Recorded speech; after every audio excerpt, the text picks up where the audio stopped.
Today, all of us do by our presence here and by our celebrations in other parts of our country and the world confer glory and hope to newborn liberty. Out of the experience of an extraordinary human disaster that lasted too long must be born a society of which all humanity will be proud. Our daily deeds as ordinary South Africans must produce an actual South African reality that will reinforce humanity's belief in justice, strengthen its confidence in the nobility of the human soul, and sustain all our hopes for a glorious life for all. All this we owe both to ourselves and to the peoples of the world who are so well represented here today. To my compatriots, I have no hesitation in saying that each one of us is as intimately attached to the soil of this beautiful country as are the famous jacaranda trees of Pretoria and the mimosa trees of the Bushveld. Each time one of us touches the soil of this land, we feel a sense of personal renewal. The national mood changes as the seasons change. We are moved by a sense of joy and exhilaration when the grass turns green and the flowers bloom. That spiritual and physical oneness we all share with this common homeland explains the depth of the pain we all carried in our hearts as we saw our country tear itself apart in a terrible conflict, and as we saw it spurned, outlawed, and isolated by the peoples of the world, precisely because it has become the universal base of the pernicious ideology and practice of racism and racial oppression. We, the people of South Africa, feel fulfilled that humanity has taken us back into its bosom, that we, who were outlaws not so long ago, have today been given the rare privilege to be host to the nations of the world on our own soil. We thank all our distinguished international guests for having come to take possession with the people of our country of what is, after all, a common victory for justice, for peace, for human dignity. We trust that you will continue to stand by us as we tackle the challenges of building peace, prosperity, non-sexism, non-racialism, and democracy. We deeply appreciate the role that the masses of our people and their political, mass democratic, religious, women, youth, business, traditional and other leaders have played to bring about this conclusion. Not least among them is my second Deputy President, the Honourable F.W. de Klerk.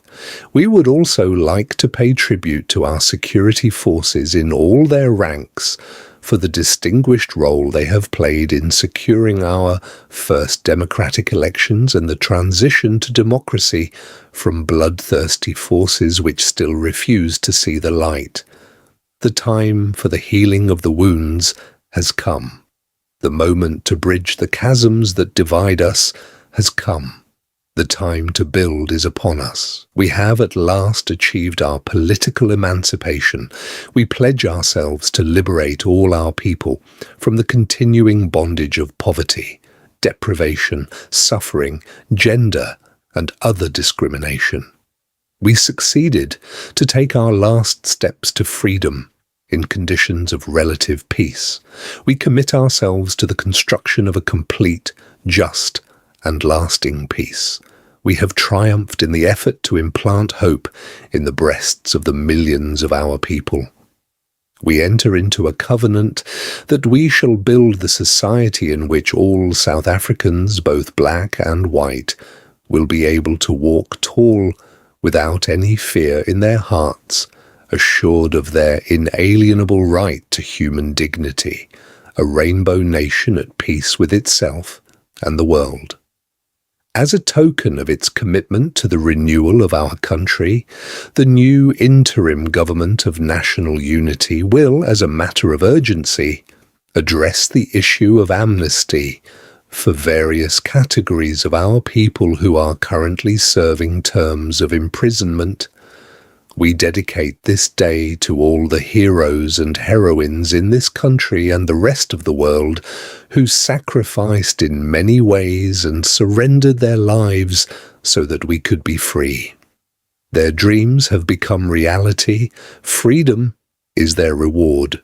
We are both humbled and elevated by the honor and privilege that you, the people of South Africa, have bestowed on us as the first president of a united, democratic, non-racial and non-sexist South Africa to lead our country out of the valley of darkness. We understand that there is no easy road to freedom. We know it well that none of us acting alone can achieve success. We must therefore act together as a united people for national reconciliation, for nation building, for the birth of a new world. Let there be justice for all. Let there be peace for all. Let there be work, bread, water, and salt for all. Let each know that for each the body, the mind, and the soul have been freed to fulfill themselves.